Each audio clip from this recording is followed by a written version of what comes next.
Hi, Robert O'Brien here with a legend in Lutherie, Dan Erlewine and Chelsea Clark, right?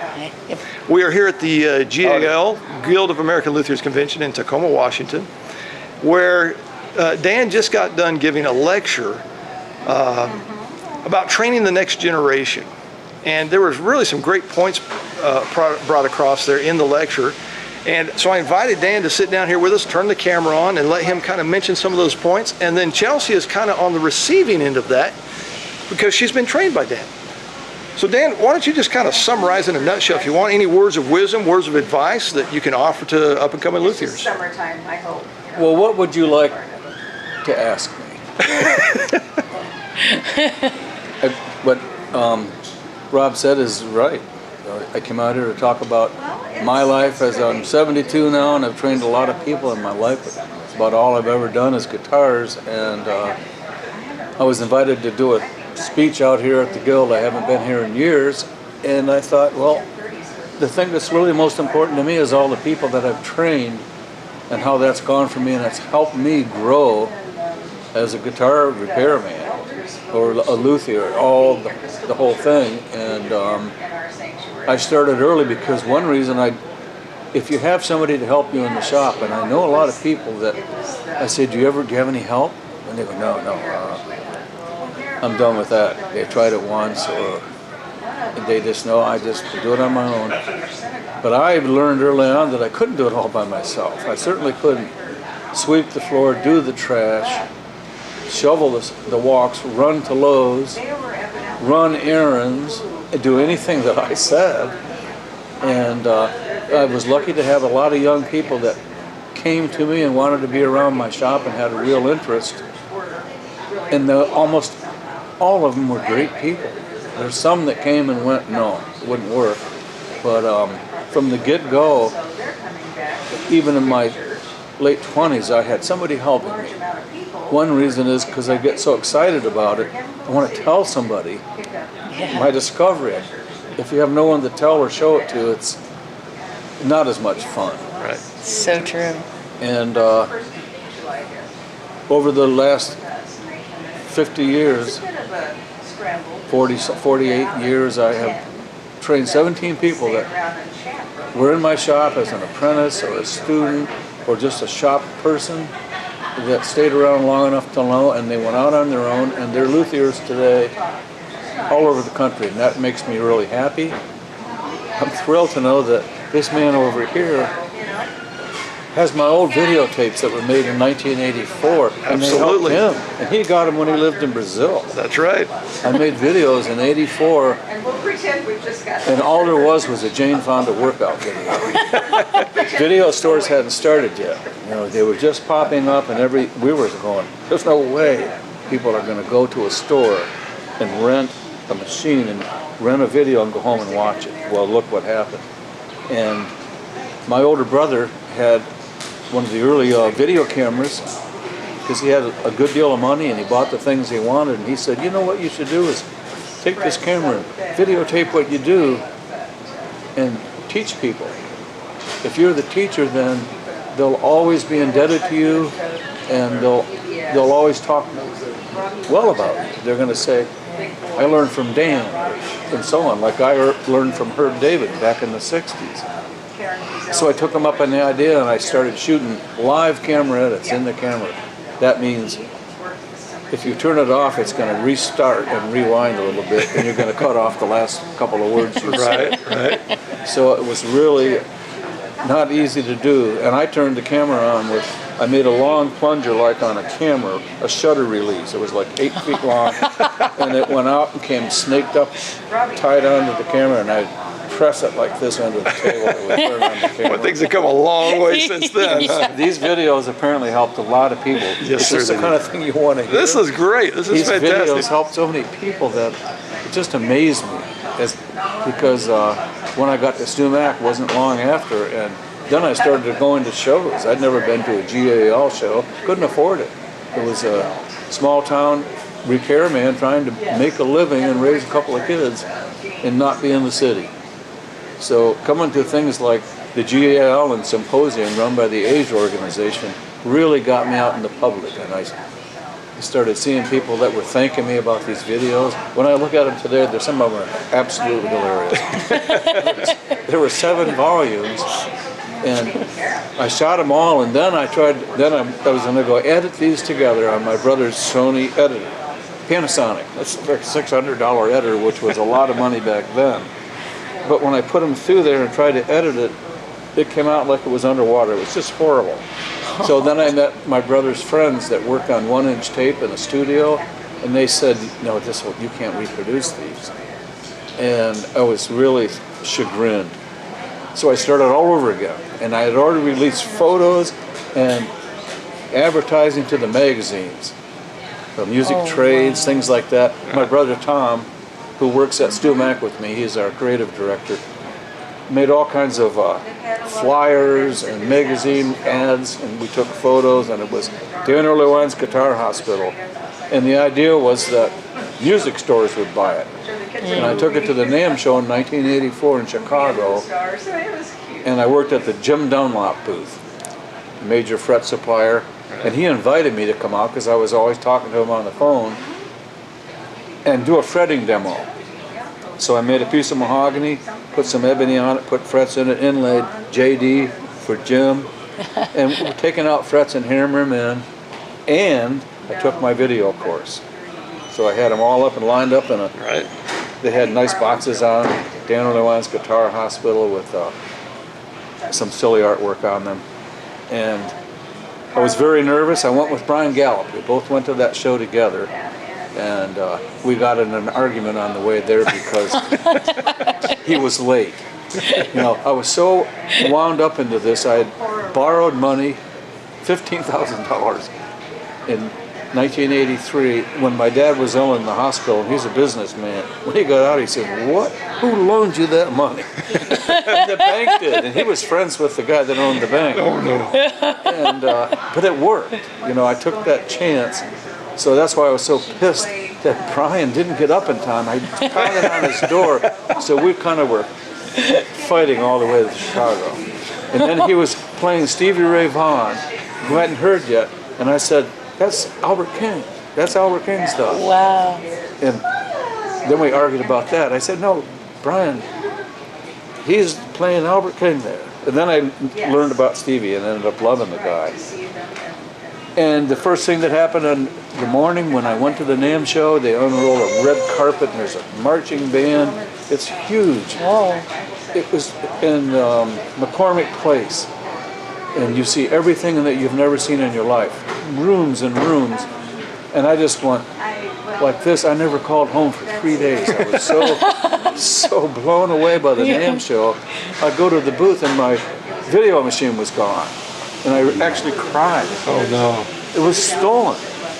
And Oh my gosh. my monitor, my little TV that I could barely, that was gone. How disheartening. Oh no. And What'd you do? I got it together to go downtown in Chicago in a cab with my buddy Scotty Anderson, the great guitar player from Cincinnati, who kind of took charge of it. He knew I was freaking out. And he was demoing out there for Yamaha, I think, at the time. Scotty Anderson, look him up if you know. And he got me downtown in Chicago, and I think I had my first credit card. Somehow I managed to charge up the equipment and rent it, and came back and did the show, and met some awesome people. And Stewart from Stewart-MacDonald came by, and I thought that was pretty cool, this kid out there selling videotapes. And he came by later and offered me a job.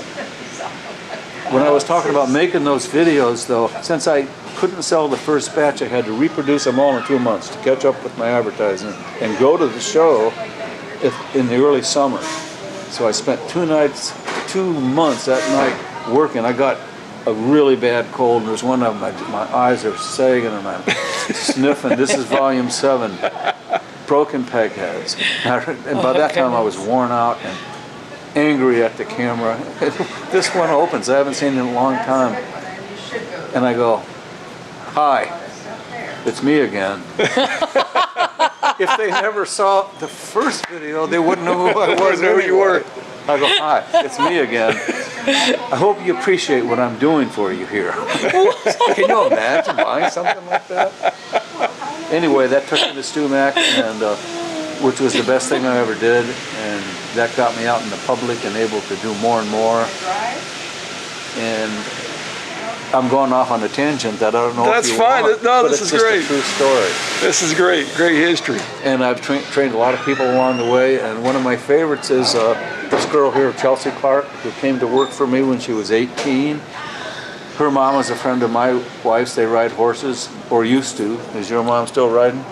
Yeah. My wife doesn't ride, it's too dangerous.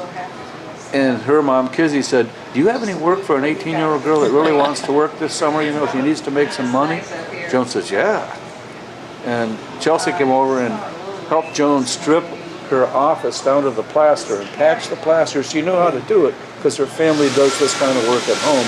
She grew up with a skill saw and all that. And Joan was just like blown away. You were better than she was. She goes, she's even taping over all the plaster cracks, and they did a beautiful job. And then Chelsea took this old coal room that I have in the basement that I turned into, it's a coal chute, a window that I put an explosion-proof fan in, but it has the slanted floor that you walk from here up to there. And I'm short, so I built a wedge that would counter that, and I could stand up just underneath the bottom of the front porch and spray the cars. She thorough sealed it. Yeah. She Hung cleaned some all cabins. the mortar and spent days in that. That's a horrible smell. Yeah. And she had an interesting guitar. She was poking her nose in the shop like, this is interesting, and wanting to do stuff. So she started cleaning in the shop and doing chores, and just, I think it was your Fender guitar. Yeah. It was like one of those $90 Fender acoustics, you know. And somebody You're had in broken what the grade are you headstock. I had just graduated high school. 17? Maybe after my first year of college, yeah. But yeah, I was young for that, so I was 18. Did you have to bug him to take you on, or did you just kind of work into that? She was already working there Yeah. because of that arrangement with Jonah. She was so Yeah. helpful. Like, He was so excited when he realized that I knew my way around a shop, and Right, I right. wasn't always stepping on his feet. So the one thing that I always loved when I first started, especially, is even growing up when I was younger, I naturally ask maybe to some people too many questions. I have a question. It's true. And she always raised It's her true. hand. You always raised her hand. I probably still Man, do. if nobody's there, it's not an audience. I have a question. 33 years old and I still raise my hand. and that never bothered you. They were always good questions. That's Yeah, another reason I that's like nice. to work with young people that are interested and can really prove they care, because they don't know anything. So everything's new to them. What they're seeing, Yeah. they might have an idea. And so many times in my life, that's where I've gotten good ideas. It's like, couldn't you do this? And I go, God, yes, you can. could. Yeah. That's why you touched on something. I mean, when you have helpers and interns, you have somebody that kind of comes without any expectations, without any preconceived notions of how things should be done, or That's and it what I'm saying. kind Yep. of just, So fuels that creativity. you prefer somebody that has no experience whatsoever, or somebody that has some experience? You couldn't find anybody that had any experience. Right. Just, Yeah. here it's coming back, wood shops and metal shops and art schools in high school and junior high, but at that time, in Ohio, they were dead. And I know a lot of other states that people say, no, we don't have wood shop anymore. Right. So Yeah. to have somebody come in that can actually do things is pretty rare during that era, and still today, because so many young people grow up in a home that everything's electronic, and there's no more hand tools. You don't see it. It's not like there's not a lot of dads or moms that grew up building things, giving their kids hammers and saws. Right. It's and if they get past 9th or 10th grade, then they miss that time when they're innocently interested in anything. They might be. It's like I made models true. when I was a kid. Oh yeah, me too. I built all of the models that were available. Because you wanted to. Do something with your hands. The whole thing is your hands, Yep. your eyes, and your brain. Yep. And if you can make them work, then you can do anything. Yeah. Then you are as good as the greatest. But you have to know how to use that tool, Right. and you have to know what tool to pick up Right. and how to sharpen it. And She came at it naturally. Yeah. Chelsea has a good art eye. She's good with colors.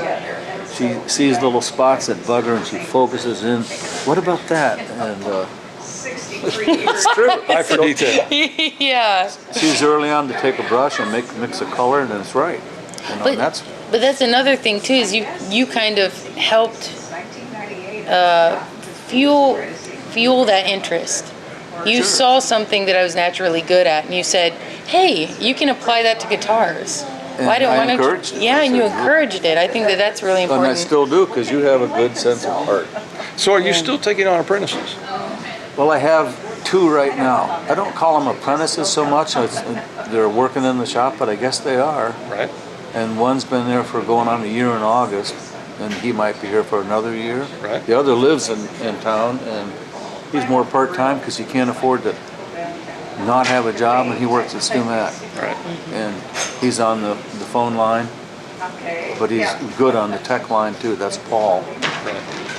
And at that point, I couldn't take on another one. There's too many. Right. But I have a big interest in my new shop that I built and having a mini school like you guys have, where somebody could come for a weekend or a week or a month and just live Right. in my environment. Right. It wouldn't be like you'd go to a school with a curriculum. You'd have some things you wanted to learn about, like fretting or making a good nut or a saddle, and a lot of things you talked about today. Right. Neck sets, how they fit, what doesn't work, and hone in on something. That's the kind of, I want to sort of be like a graduate school to some of the schools. Oh, yeah, yeah, yeah. They're If somebody refined. wants to go, I want more than that. Sure. And that may happen this year. Well, good. I built my shop so it could happen. But I'm still full-time at Stewart-Mac, so this would happen like they were living there and being part of my life. Right. And a lot of the stuff they would learn, the younger guys would say, you want to learn to make a nut? Let's go. Right. And these guys will still make 3 nuts to get them right. Where I only make 2. You've learned over the years. When I first started building guitars a lot of years ago, the internet was just getting started. Frank Ford had frets.com, Yeah, it still just does. started. And there was Dan Erlewine. And that was it. There was basically nothing else out there. I think Copiano had just written his book There were a few books. prior to that. But video instructional, Not video. We still had books then, but no video. no video. Yeah, you're a pioneer in that area. I learned Only from because my that. older brother had the idea and a camera. And it worked, and it continues to work. I'm kind of the benefactor of that. I've taken it a step further, and I've learned enough over the years, thanks to people like Dan, that I can give back. And thanks to the beauty of the internet and the higher technology we have these days, I can offer these online type stuff. But it all started from people like Dan. So thank you very much. Yeah. You're welcome. Good.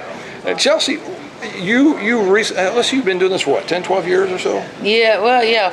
Working on 15. All right. Can you offer any words of wisdom to people that want to get involved in Lutherie? Be patient. Be patient when you're at the bench and when you're making decisions about your path, and have goals that are attainable. Don't ever think you know it all. I know a lot of people that I would consider experts, and they would never consider themselves experts or masters at anything. And I think that that's the most important thing when you come to building or repairing guitars, is to welcome learning and to have humility, because it doesn't matter how good you are, you're always going to have those days where things just don't go right. Your brain isn't communicating with your hands, or, We all have those. yeah. And when you're working when you're bridging the gap between nature and man-made, right? So guitars are made of wood, but they also use a lot of chemicals, and a lot of other elements to them. There's always going to be parts that aren't smooth. It's not a smooth life, but it's fun. You never give up if you really want to do Yeah. it. That's right. You have to live as you can, frugally. Yeah. And you're going to go through some bad years Yeah. to get where you want to get. Right. And you may have to have a job you don't want. Yep. and do this, you have to Had really that. do it at night, Right. and you have to live it. Don't go into 'Cause it it's for the not- money. Yeah, don't go into it for the money. It takes a while till you can hang out a shingle and actually make a living Yeah, Right. doing it, right. and do it slowly in steps like you've done. Yeah, yeah. Somebody once told me that information is kind of like surfing. The more information available is kind of like the tide. Higher the tide, the more we can all surf. And Yeah. thanks to people like Dan, who's a pioneer and legend in Lutherie, the tide has gone up. And I think we can all surf together. For sure. So thank you very much Thanks for being here. for your time and for what you've done for Lutherie for all of these Yes. years. And thank you, Chelsea, for sitting Thank here with you. us. Appreciate it. All right. Happy Yeah. building, folks.